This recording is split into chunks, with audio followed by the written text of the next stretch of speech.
Hello, আমি বিক্রমপুরের মেয়ে তানিয়া বলছিলাম। আশা করি সবাই ভালো আছেন। আলহামদুলিল্লাহ, আমিও ভালো আছি। তো আমাদের বিক্রমপুরের একটা খুবই মজাদার পিঠা আপনাদের সাথে আজকে শেয়ার করব। সেটা হচ্ছে ভাপা পুলি পিঠা। আর এই ভাপা পুলি পিঠাটা বানানোর জন্য প্রথমেই লাগবে হচ্ছে নারিকেল আর গুড়। আমি এখানে একটা নারিকেল আর হচ্ছে একটা হাফ কাপের মতো গুড় দিয়ে ভালো করে মেখে তারপরে হচ্ছে চুলাতে বসিয়ে দিয়েছি। এটা হচ্ছে কাই খোলাবো, নারিকেলের হচ্ছে কি পুর বানানোর জন্য আর কি এটা বানিয়ে নিলাম, নারিকেলের ভাপা পুলির পুর বানানোর জন্য। তো এখন হচ্ছে চালের কাই খোলাবো। তো সেটার জন্য এখানে আমি পরিমাণ মতো পানি আর পরিমাণ মতো লবণ দিয়ে নিলাম। আর আমি এখানে 2 কাপ চালের গুঁড়ো নিয়েছি আর আধা কাপ হচ্ছে ময়দা নিয়েছি, মিক্সড করে তারপরে হচ্ছে এখন চুলার আঁচে আবার কম আঁচে এটাকে ভালো করে বসিয়ে রাখবো সেদ্ধ হওয়া পর্যন্ত। তো সেদ্ধ হয়ে গেলে একটু যখন হালকা ঠান্ডা হয়ে আসবে তখনই হচ্ছে এভাবে নামিয়ে নেবেন। গরম গরম লাগাতে যাবে না, হাত পুড়ে যাবে। আমি কিন্তু হাতে ভালো ছ্যাঁকা খেয়েছি। তারপরে হচ্ছে একটু হাতে পানি নিয়ে নিয়ে নেবেন যাতে আপনি সুন্দরভাবে মথতে পারেন। একদম ডাইরেক্ট মথা যায় না, গরম থাকে। আর ডোটা একটু গরম গরম মথলেই ভালো হয়, একদম সফট থাকে, নরম হয়। তারপরে হচ্ছে আমি এখানে ছোট ছোট করে গুলি করে নিলাম, এটাকে খুল বানাবো, খুলি বলে আমাদের এখানে। তো খুল বানিয়ে তারপরে হচ্ছে পিঠা বানাবো। আর 2টা বড় করে রাখলাম, এই 2টাকে বেলে তারপরে হচ্ছে একটু নতুন স্টাইলের, নিউ স্টাইলের একটু ভাপা পুলি বানাবো। এখন তো অনেক স্টাইলের ভাপা পুলি বানায়, তো আমি হচ্ছে একটু নতুন স্টাইলের ভাপা পুলি বানাবো। আর ট্রেডিশনাল যে একদম আগে থেকেই হচ্ছে বিক্রমপুরে যেভাবে ভাপা পুলিটা বানায় সেভাবেও বানাবো।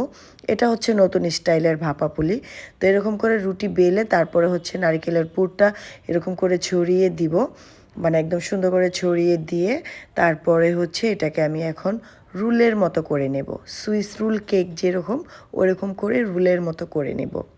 তারপরে একটু হালকা চেপে দিব যাতে ভেঙে না যায়। আর এখন হচ্ছে চাকু দিয়ে এরকম করে সুন্দর করে কেটে নিব। আর কাটবেন খুব সাবধানে, ভেঙে যেতে না যায়। আমি খুব সাবধানে কেটেছি। তো এরকম করে আমি 2টা রুটি বেলে হচ্ছে এরকম করে বানিয়ে নিয়েছি অনেকগুলো। তো এগুলো বানানো কমপ্লিট হয়ে গেছে। আর এখনও যে বললাম না আমাদের বিক্রমপুরের ট্রেডিশনাল পুরানো যেভাবে করে বানায় ভাপা পুলি, সেম ওরকম করে বানাবো। এখানে হচ্ছে খুল বানিয়ে তারপরে হচ্ছে নারিকেলের পুর দিয়ে এরকম করে কেটে কেটে দিব সাইড দিয়ে। তো এরকম করে বানিয়ে নিব সবগুলো। এখন আমি আরেকটা আপনাদেরকে সুবিধার জন্য দেখিয়ে দিচ্ছি।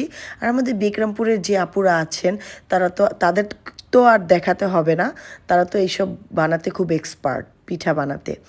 যাই হোক, এখন আমি রাইস কুকারে হচ্ছে ভাপে বসিয়ে দেব। যে কেটে রেখেছিলাম সেগুলোকে আগে ভাপে দিয়ে দিব।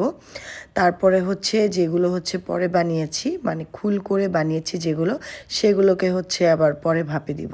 তো এগুলো আমি ভাপে দিয়ে উঠিয়ে নিব। আর এখানে হচ্ছে যেগুলো বানিয়ে নিয়ে এলাম, এই যে এই কটা বানিয়ে নিয়েছি আমি। আর এই যে দেখেন কতবার অ্যাক্সিডেন্টটা হইতে গেছিলো আমার সাথে, হাতটা পুড়ে গেছে, একদম ভাপে ছ্যাঁকা খেয়ে আমার হাতটা পুড়ে গেছে। এই ছ্যাঁকার ভাবটা কিন্তু অনেক খারাপ, জ্বলে জ্বলে ব্যথা করে, অনেক জ্বলে। যাই হোক, এখন আমি হচ্ছে এগুলোকে উঠিয়ে নিলাম। বিশ্বাস করেন এত টেস্ট হয়েছিল, ভালোই লাগছে খেতে। আমার কাছে মনে হয়েছে এইগুলোর থেকে ওইগুলোই খেতে ভালো লেগেছে। এগুলো আমার কাছে মনে হয়েছে যেন একটু মানে আটাটা একটু চালের আটাটা একটু বেশি বেশি লাগছে। আর ওগুলো একটু পাতলা পাতলা হয়েছে, খেতে ভালো লাগছে। তারপরে হচ্ছে এই যে পরেরগুলো দিয়ে দিলাম এরকম ভাপে। ভাপ হয়ে গেলে তারপরে হচ্ছে চুলা থেকে নামিয়ে নেব। এগুলো ভাপ হয়ে গেছে, এখন এগুলোকে নামিয়ে নেব। মাশাল্লাহ, একটা পিঠাও ফাটে নাই, খুব সুন্দর মতো প্রত্যেকটা পিঠাই আমার হয়েছে। ভাপা পুলি বানানোর সময় যদি 2 কাপ আপনারা চালের গুঁড়ি দেন, আধা কাপ আপনারা হচ্ছে ময়দা দিবেন, তাহলে আর ভাপা পুলিগুলো ফাটবে না, নয়তো ভাপা পুলিগুলো ফেটে যাবে। এই যে দেখেন কত সুন্দর হয়েছে বানানো। আমি একটা ভেঙে আপনাদের সাথে শেয়ার করছি বা দেখাচ্ছি, খুবই সুন্দর হয়েছে। আর এই যে ডিজাইন করে যেটা করলাম সেটাও দেখালাম, একদম পারফেক্ট হয়েছে খেতে।